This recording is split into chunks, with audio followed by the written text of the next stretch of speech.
తెలంగాణ బీజేపీలో కీలక పరిణామం చోటు చేసుకుంది. పార్టీ అంతర్గత సమస్యలపై అధిష్టానానికి రిపోర్ట్ అందింది. రిపోర్ట్ ఆధారంగా చర్యలు ప్రారంభించింది బీజేపీ హైకమాండ్. నేతల ఈగోకు చెక్ పెట్టాలని నిర్ణయించింది. ఇందులో భాగంగా బండి సంజయ్, ఈటెల రాజేందర్ మధ్య సయోధ్య దిశగా చర్చలు జరుగుతున్నాయి. మరి కాసేపట్లో ఎంపీ లక్ష్మణ్ ఇంట్లో బండి సంజయ్, ఈటెల భేటీ కానున్నారు. అంశానికి సంబంధించి మరింత సమాచారం మా ప్రతినిధి విక్రమ్ అందిస్తారు.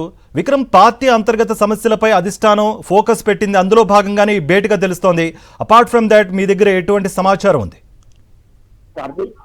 తెలంగాణ బీజేపీకి సంబంధించి ఒక కీలక పరిణామంగానే చూడవచ్చు. తెలంగాణ బీజేపీ ఎదుర్కొంటున్న ప్రధాన సమస్యలు ఏంటి అన్న దానిపై బీజేపీ జాతీయ నాయకత్వం లోతుగా విశ్లేషణ జరిపింది. ఆ విశ్లేషణలో ప్రధానంగా బండి సంజయ్, ఈటెల రాజేందర్ మధ్య ఉన్న విభేదాలను పూర్తిగా పక్కన పెట్టి కలిసి పనిచేస్తే ఖచ్చితంగా తెలంగాణలో అధికారంలోకి రావచ్చు అని చెప్పి బీజేపీ జాతీయ నాయకత్వం భావించింది. ఈ మేరకు వారిద్దరి మధ్య సయోధ్య దిశగా చర్చల ప్రక్రియను ప్రారంభించింది. చర్చలకు సంబంధించి దాదాపుగా 6 నెలలుగా వారిద్దరి మధ్య కూడా చర్చలు జరిపేందుకు ప్రయత్నాలు చేస్తూనే ఉంది. తుది దశ చర్చలకు సంబంధించి బీజేపీ జాతీయ నేత లక్ష్మణ్ నివాసంలో చర్చల ప్రక్రియ కొనసాగుతుంది. బీజేపీ రాష్ట్ర ఇన్ఛార్జిగా ఉన్న అభయ్ పటేల్, లక్ష్మణ్, అదేవిధంగా బండి సంజయ్, ఈటెల రాజేందర్ ఈ నలుగురు కూర్చొని చర్చల ప్రక్రియ కొనసాగిస్తున్నారు. ప్రధానంగా ఈటెల రాజేందర్ వర్గానికి ఇబ్బంది కాకుండా, బండి సంజయ్ వర్గానికి ఇబ్బంది కాకుండా ఏం చేస్తే బాగుంటుంది అన్న దానిపై ప్రధానంగా చర్చలు జరుగుతున్నాయి. చర్చల్లో ప్రధానంగా ఈ రెండు వర్గాలను కలపడం వల్ల తెలంగాణలో ఖచ్చితంగా అధికారం సాధించగలమని చెప్పి బీజేపీ జాతీయ నాయకత్వం నమ్ముతుంది. ఆ దిశగానే చర్చల ప్రక్రియ కొనసాగుతుంది. వీరిద్దరూ విడివిడిగా ఉండడం వల్ల పార్టీకి ఏ విధమైన నష్టం జరుగుతుంది, వ్యక్తిగతంగా వారిద్దరికి ఎలాంటి నష్టం జరుగుతుంది అన్న దానిపై పూర్తి స్థాయిలో జాతీయ నాయకత్వం వారిద్దరికి వివరించింది. ఈ వివరణ తర్వాతనే వారంతా కూడా ఏకతాటిపైకి వచ్చి చర్చల ప్రక్రియకు అంగీకరించినట్టు స్పష్టంగా అర్థమవుతుంది. అయితే వీరిద్దరికి విభేదాలను సాగుగా చూపించి ప్రతిపక్ష పార్టీలు కూడా ఏ విధంగా వీరిద్దరిని ఉపయోగించుకుంటున్నాయి అన్న విషయాన్ని కూడా వీరి దృష్టికి తీసుకురావడం జరిగింది. ప్రధానంగా ప్రతిపక్ష పార్టీలకు సంబంధించి ట్రోల్స్ చేయడము, ఛానళ్లు కట్టించడం లాంటి ప్రక్రియ కూడా ప్రతిపక్ష పార్టీల నుంచి జరుగుతుంది. సొంత పార్టీ నేతలు కూడా వీరి మధ్య విభేదాలను ఉపయోగించుకుంటున్నారు అన్న వివరాలను పూర్తి స్థాయిలో జాతీయ నాయకత్వం వారికి వివరించింది.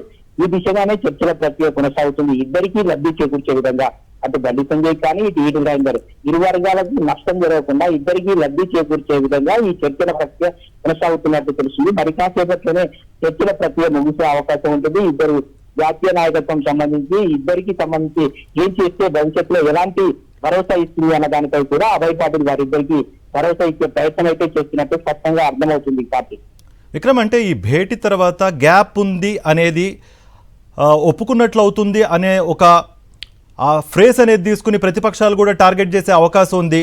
దానిపై కూడా దిద్దుబాటు చర్యలు ఏమైనా తీసుకునే అవకాశం ఉందా, లేకపోతే అంతర్గతంగా వీటిని పరిష్కరించే అవకాశాలు కనిపిస్తున్నాయి? కార్తీక్, మీరు చెప్పినట్లు అంతర్గతంగా ఈ సమస్యలన్నింటినీ కూడా పరిష్కరించేందుకు జాతీయ నాయకత్వం పనిచేస్తుంది.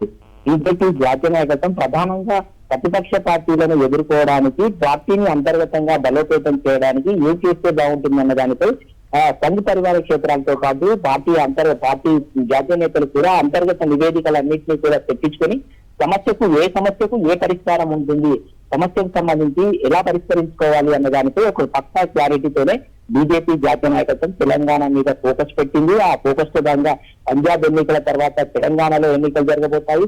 తెలంగాణ ఎన్నికల్లో అధికారమే లక్ష్యంగా ఏ విధంగా ముందుకు వెళ్ళాలి అన్న ఒక పక్కా వ్యూహంతోనే జాతీయ నాయకత్వం తెలంగాణలో ఫోకస్ పెట్టి పనులు ప్రారంభించింది. అంతర్గతంగా పార్టీలో ఉన్న లోటుపాట్లన్నింటినీ కూడా సరిదిద్ది ఎన్నికలకు సిద్ధం కావాలి. ఎప్పుడు ఎన్నికలు వచ్చినా కూడా తెలంగాణలో బీజేపీ అధికారంలోకి రావాలి, ప్రతిపక్ష పార్టీలను ఏ విధంగా వారిని ఎదుర్కోవాలి అన్న వ్యూహంతో, బలమైన వ్యూహంతో ముందుకు వెళ్లేందుకు పూర్తి స్థాయి ప్రణాళికలతో ముందుకు వెళ్తుంది పార్టీ.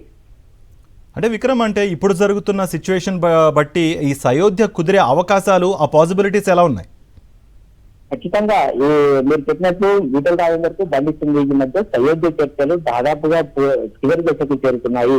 ఇద్దరు సయోధ్య పడితే సంధి కుదిరితే ఎటువంటి ప్రయోజనాలు చేకూరుతాయి, ఇద్దరికి ఎలాంటి లాభాలు చేకూరుతాయి, బండి సంజయ్ వర్గానికి కానీ ఈటెల రాజేందర్ వర్గానికి కానీ ఎటువంటి నష్టం జరగకుండా లబ్ధి పొందేలాగా బీజేపీ జాతీయ నాయకత్వం భరోసా ఇస్తుంది. కలిసి పనిచేస్తే అధికారంలోకి రావడంతో పాటు పార్టీలో ఒకరు, అధికారంలో ఒకరు ఉంటే కొంచెం పార్టీకి సంబంధించి కూడా ఏ విధంగా బలోపేతం అవుతుంది.